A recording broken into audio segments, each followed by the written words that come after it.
Do you have an event coming up and need a snack to bring? Maybe you've heard our previous episode of the podcast titled Happiness to Share, featuring Nikki Barrios of the Happy Cookie. The Super Bowl is coming up, and I'll be showing up at my buddy's house with a plate of wonderfully designed cookies of both team logos made by the Happy Cookie. I have good and bad news. The bad news is that half of those cookies will be the Patriots logo because they are, once again, in the Super Bowl.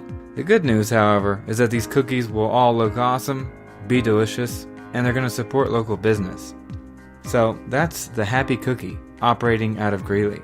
Nikki takes all orders from her Facebook page, so get there before your next event and ask yourself, what creative cookies could I request from Nikki?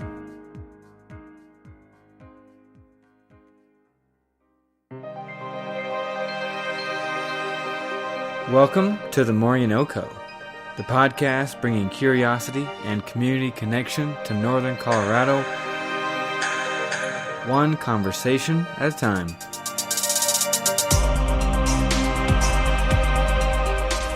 I am your host, Ivan Wayne.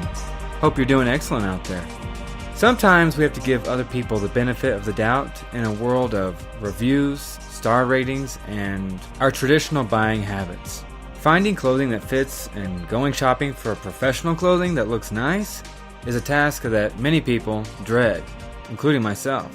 Frustration, dissatisfaction, and a lot of lost time comes to mind for many of us. Today's guest started a company to help people in the northern Colorado community get around this headache. Her name is Elena Magoo, and the business is called Sharp Suitor. Catchy name, cool logo, and Elena has an awesome story leading her to owning her business today. Here she is, Elena Magoo. Hello, listeners. I sit here with Elena Magoo, sitting in Dasbog Coffee in Loveland. So good morning, and thank you for being here. Well, good morning. Thanks for having me. Absolutely. So the first thing I want to point out is your name and the logo for your business. So we'll get into what it is.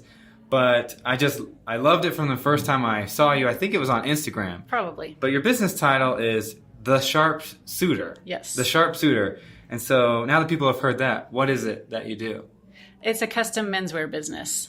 Custom clothing, which means that it's all based off of each individual person's custom measurements. I can come and take 20 measurements and have a piece of clothing made to fit just you. So it's not something that you're getting from somewhere pre-made. And do you have a in-person retail location, or how does this system work? I don't have a storefront at this point, and that might come down the road. I'm not sure yet. So far, it's a mobile business, and most people appreciate that because, at least within a certain radius of where I live, it's very convenient for them, especially men don't really like to go shopping. So it's helpful to be able to just meet them at their office or occasionally meet them at their home or at a coffee shop with a meeting room or something like that.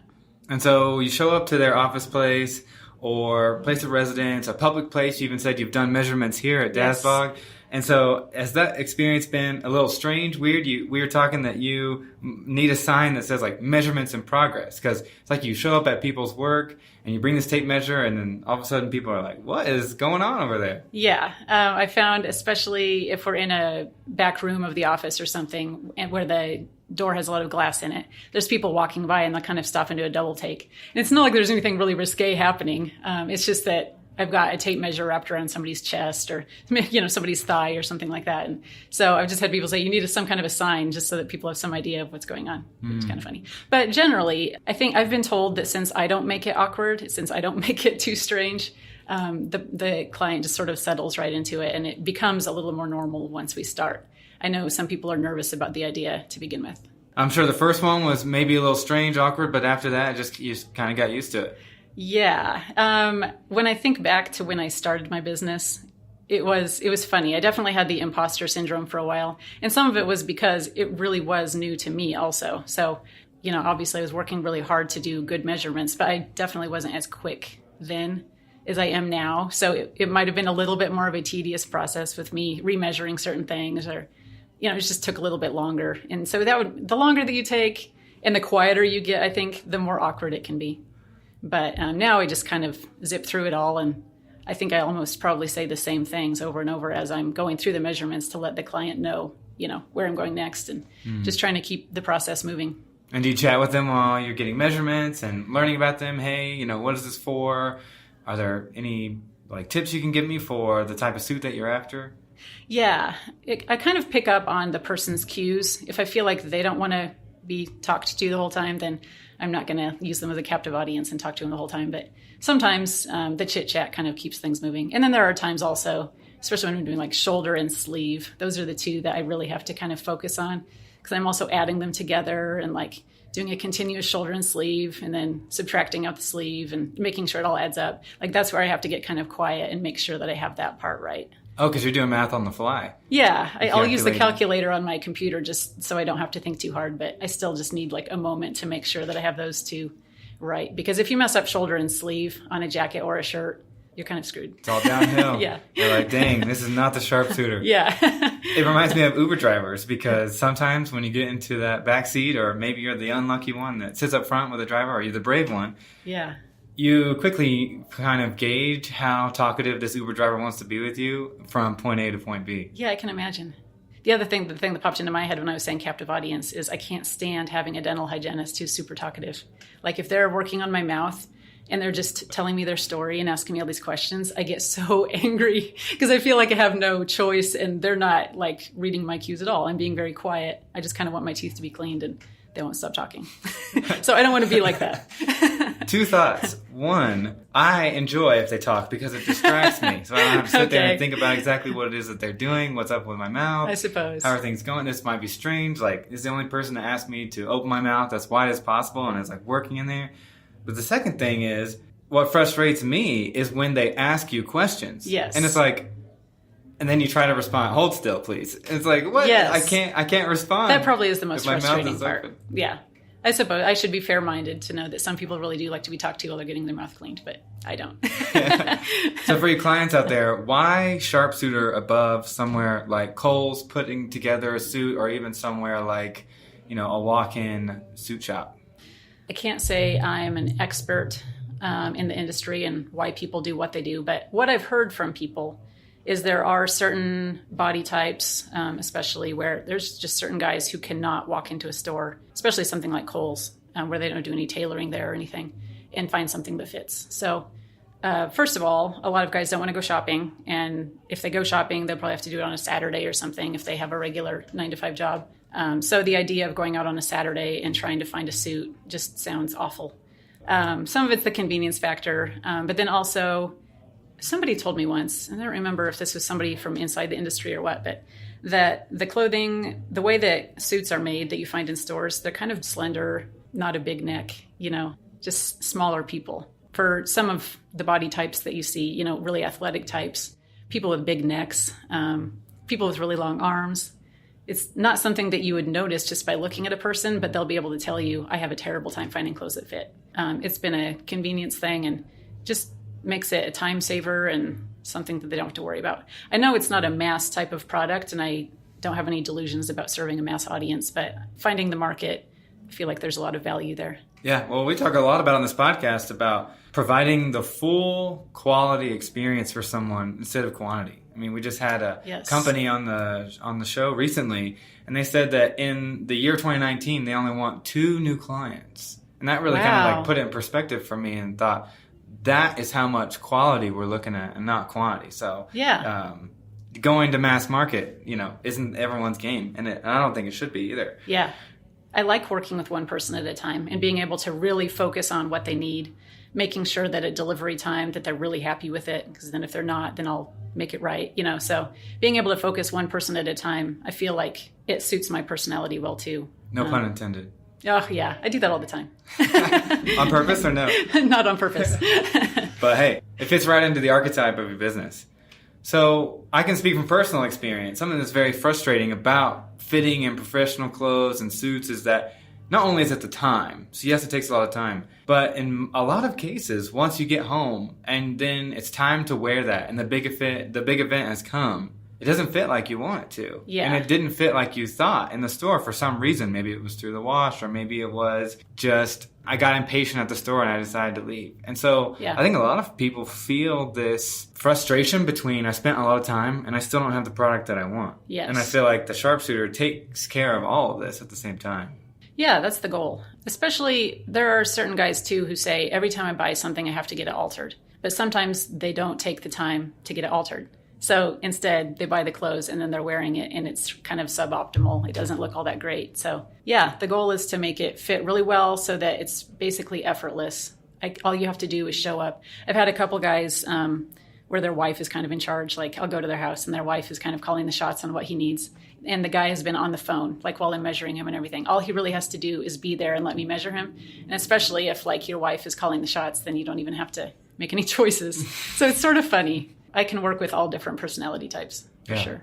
So what brought you to starting this business? And you said, a little bit over 3 years ago. Yeah. Actually, we're coming up on 3 years. Okay. April 2016 was where I started.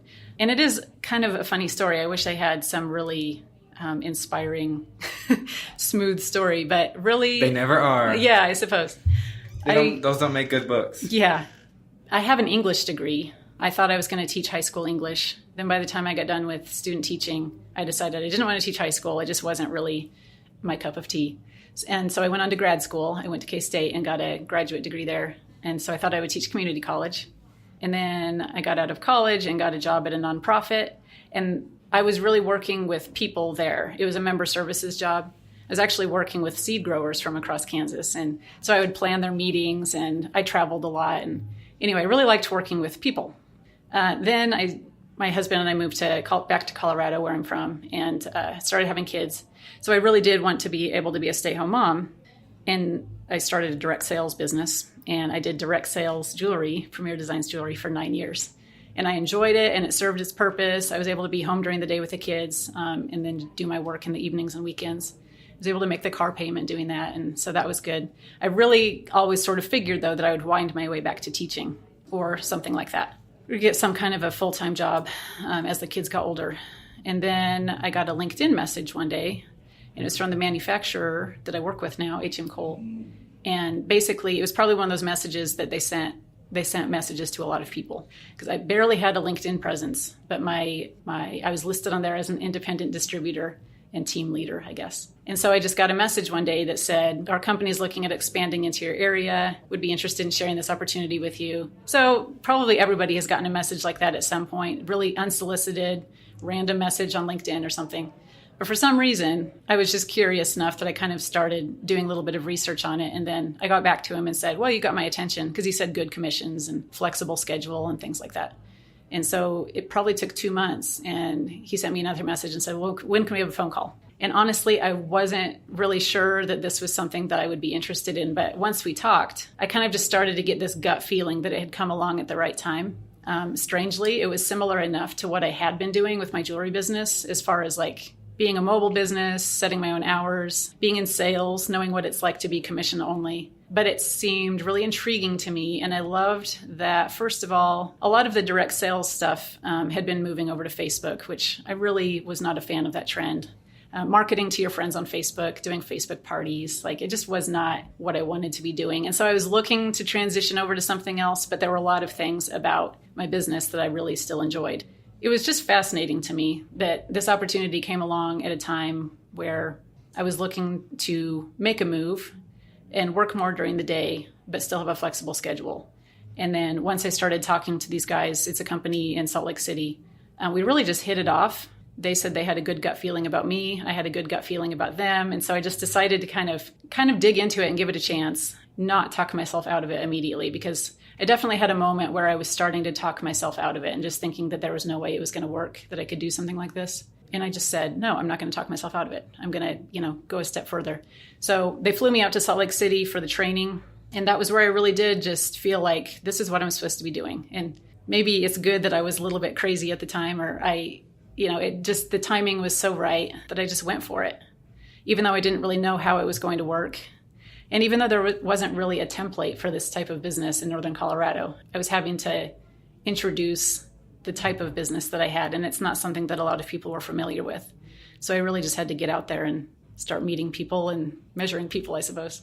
Yeah. And how was starting that? How did you get your first clients out here? Yeah, it was interesting trying to figure out how to get started because I was basically told to set up 4 appointments in one day, and one of the guys from the manufacturer, HM Cole, would come out and go to my first few appointments with me for training and to like make sure that I was measuring properly and things like that. So I was thinking, okay, I don't even really know anybody who wears suits. But I got in touch with my realtor, the one who had helped us buy our house. And then my cousin's husband, who lives nearby, who I was pretty friendly with, but he wasn't like a great friend or anything. But I gave him a call. And then I had gone to a couple of Loveland Chamber events and met a few new people and told them what I was doing. So I reached out to them afterwards, and I was able to offer each of these people a complimentary white shirt just as a start. So no obligation, just let me come measure you, and you'll get a custom shirt. And so I ended up with, my business banker too was the other one. So I had to set up bank accounts. And so in the course of that, we got to talking, and I asked if he would like to be one of my first clients. So it was a very, I don't know if you'd say grassroots, but very from the bottom type of start. And then the person who was training me said, you need to be able to go in like confidently asking for referrals and finding out who else you need to be meeting. And I still need to be getting better at that. I'm still not awesome at getting referrals from every appointment, but there's a lot to that. Does it feel forced, a little predatory? Like, hey, you agreed to work with me and now you're going to give me more business. I think especially in the beginning, knowing that I was a beginner and I still felt like everybody who was meeting with me was doing me a favor. It's like that beggar mentality that you're not supposed to be in, but it was hard to not feel that way. So that was a little bit tricky, but I think I just had to be really bold. And then on the other hand, when people know you're a beginner, they know that you would like to meet some people. And so hopefully nobody would refer me to somebody that they don't think would want to hear from me. A lot of times they would say, let me reach out to that person first. And then if they're open to it, then I'll give you a call. And that worked out pretty well. I think phrasing and tone goes miles. When I first started this podcast, it would feel awkward for me, almost in that beggar mentality of like, can you please tell me some interesting people in Northern Colorado that I can talk to next? And now I just kind of drop the line as we're leaving. Hey, if you have anyone interesting in the area, please let me know. And then I've gotten such a stronger response from that, just dropping a casual line, I feel like, than when I went fishing when I first started. It helps to not feel desperate. And some of it's hard to fake the confidence of being successful. People can tell if you really are desperate for business, and it's kind of a turnoff. But that's kind of hard to avoid in the beginning, especially when somebody knows that you're a beginner. So I think the confidence, everything has to grow organically. And I think I knew that was how it was going to work for me. I didn't even want my business to like explode. I didn't want to make $1 million in my first year. Not that would have even happened, but you meet a lot of business coaches and things that they just assume that you want your business to explode. And I really wasn't looking for that. I don't have a lot of economic pressure from my husband or anything. I need to make a certain amount of money each month. And then whatever is above and beyond that is great. And just keeping my business out of debt. It was nice that I wasn't pressuring myself to take on more than I was really able to in the beginning. So how did you grow over the last 3 years? Was it primarily recommendations, word of mouth? Someone says, my, you look sharp. Where can I get that suit? It didn't happen as quickly as I thought, because honestly, I had been told in the beginning that guys like to show off their clothes. And so it would happen really naturally. I would barely have to do any advertising or anything. And that wasn't really the case. And part of it might just be that we're not a big suit population. And I say, when people dress up in Northern Colorado, they put on their nice flannel. Yes. And I did learn, like, just even visiting Salt Lake City and being trained out there, it's a totally different culture out there from here. Just sitting at the airport, there's all these guys walking by in perfect looking suits or even just sport coats. Even their casual is more dressy than we are here. So I don't feel like people just started showing off their stuff and my phone didn't start ringing off the hook or anything right away. Honestly, in my first year, I networked a ton. And it's a good thing that I do like people, because I went to all kinds of networking meetings and business after hours. And I worked for a newspaper a long time ago. And that was where I learned to just embrace the awkwardness. Like, you go into a room, you don't know anybody there, you don't really know what's going to happen, but you just go in and you start talking to people. And if things feel awkward, you just roll with it. And I think that's a part of my personality that lent itself to meeting a lot of people, and it really did work. I found that this area feels a lot smaller once you get to know a lot of people. You find out who all knows each other and how they know each other and who else you should probably be trying to meet and things like that. So my first year was pretty slow. If I sold 2 or 3 suits in a month and a couple shirts, I would feel okay about that.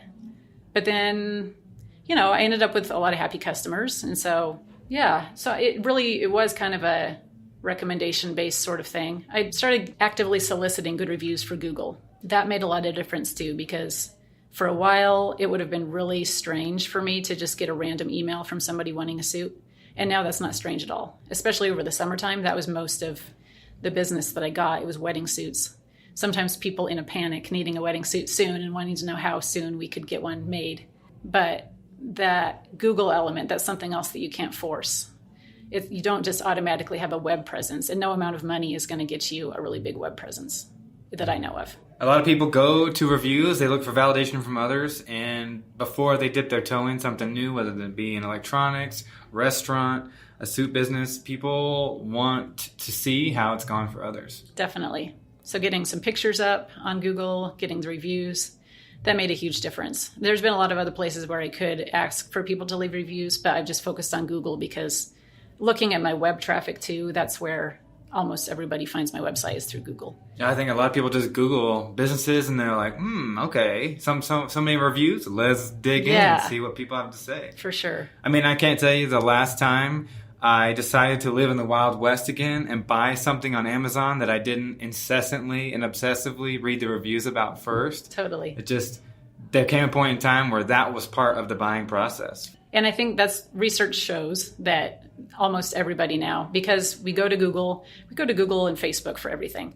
So you'll be on Google or Facebook or whatever and come across something. And then from there, if you're able to look at reviews, that's just probably the biggest factor in what people decide to do.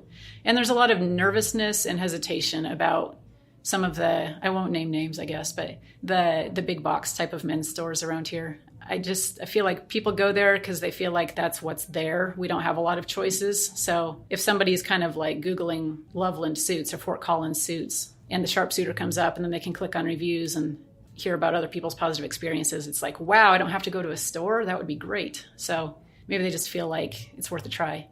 Right. It's almost a misconception that it would be easier to go to a big box store because you come to them, you give them a custom fit. If it doesn't fit right the first time, I saw from your website, you do alterations, you do follow-ups. At first, it could seem like going to a Men's Warehouse or a big box suit place could be easier, but those aren't the customers, those aren't the people that you're looking for.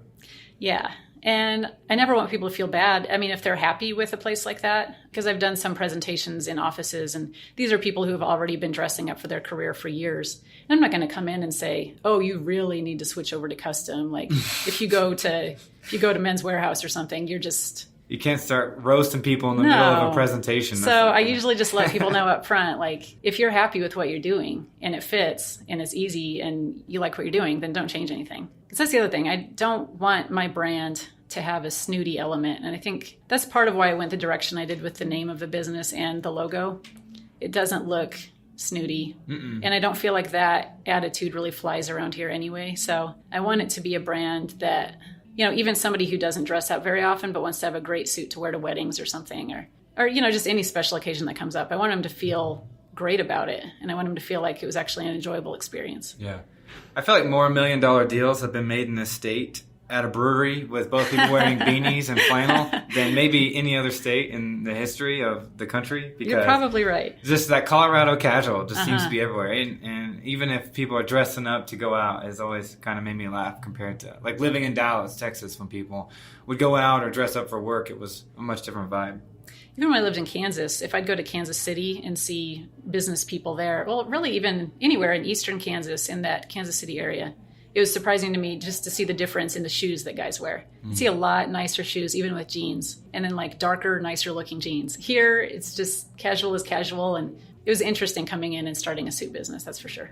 You never know when a business deal might lead you to the mountains. So maybe everyone's just like half ready for that. Okay, are we going to a brewery? Are we going to go golfing? Or are we going to go hike? We're going to get the incline in on Manitou Springs. Yeah. I feel like in Colorado, you just never know. Going on a hike with somebody is a great way to get to know them. And I know a lot of business people do that. So it's cool. Right. We are really blessed. It's lovely to live right next to the Rocky Mountains where you can go on a hike with someone and it's two birds with one stone. You get to know them, you get to talk business, but you also get to get out, see the greenery and enjoy nature. And for many people along the Front Range, that's a 10, 20, 30-minute drive, which is nothing. Yeah, for sure. I need to do it more often. Yeah, I'm like considering this idea for the first time and it sounds really nice, actually.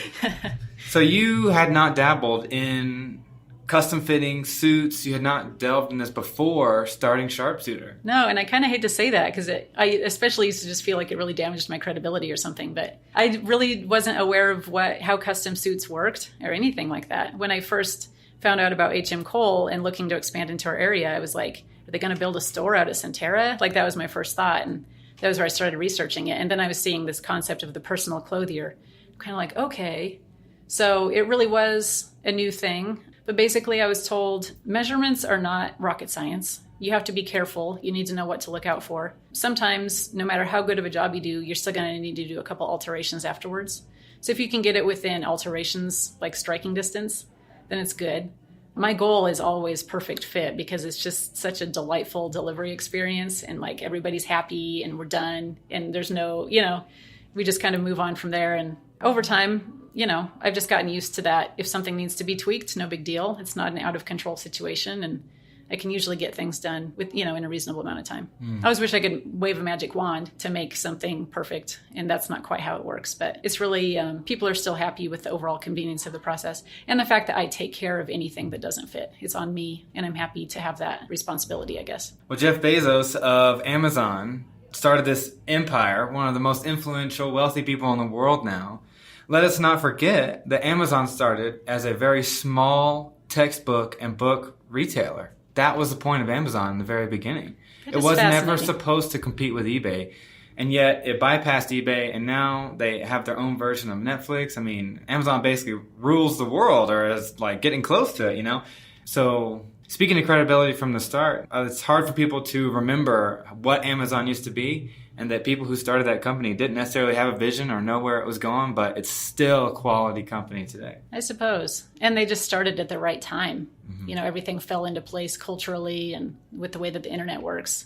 So sometimes it is just landing at the right place at the right time, but then also knowing how to grow and you just kind of feel your way through it, I guess.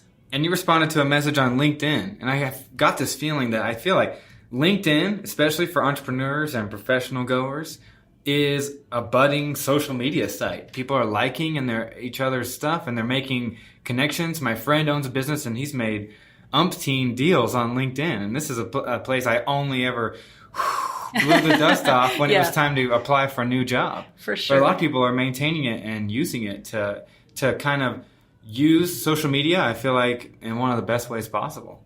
Well, I've done some consulting or gotten some consulting from the Loveland Business Development Center, and we've talked about social media and where things are going and the best place, if you're going to do advertising on social media or anything, where to go for that. And he did say small business and Facebook really don't work well together anymore. Facebook has kind of shifted gears. If you're putting money into Facebook as a small business, it may not be the best use of your dollars, but LinkedIn, the advertising there is still fairly new. And there's more people spending time there because they don't want the nonsense that's on Facebook. When you're just trying to wade through political stuff and maybe you're not there to see everybody's pictures and things. If you're really more professionally minded, then LinkedIn is the place to be, and they're growing. So I'm still looking into that. I've started posting a little bit more on LinkedIn recently, but still isn't like my go-to place. And at the time when I responded to this message, I don't even know why I had a profile there, like looking back, it doesn't really make that much sense. Yeah. So, but I was thinking it's funny, it's good that I was listed as an independent distributor because I could have been like Jewelry Diva or something like that, because that's how some people treat their businesses on LinkedIn. So the fact that I was listed as an independent distributor is what got this person's attention. And here you are, owner, operator, founder of Sharpshooter. Yes. A very neat business. So if people are interested, they're thinking, I would like a new suit. I would like to feel a little bit more comfortable, feel a little bit sharper next time I'm up in front of a group of people. So if that's the case, how can people get a hold of you? They can go to the website, thesharpshooter.com, and there's a contact link, so you could use that. Or you could call me, 970-480-7848, or you can send me an email, or you can look me up on your favorite social media platform. yeah, there's a lot of options. And ladies and gentlemen, Elena will come to you and I make will. that suit fit. Yes. So thank you for your time. Thank you very much. This is fun. Don't worry. We will be back soon, hearing from another person or a group of people on the NoCo. As always, I want to thank Russell Isaac Long for the music used here at the NoCo. Check us out on Instagram or Facebook for extra information, bonus content, and updates about guests who have previously been on the podcast. That's the NoCo, all one word. Original, right? Thank you for listening and supporting the show. Until next time, peace!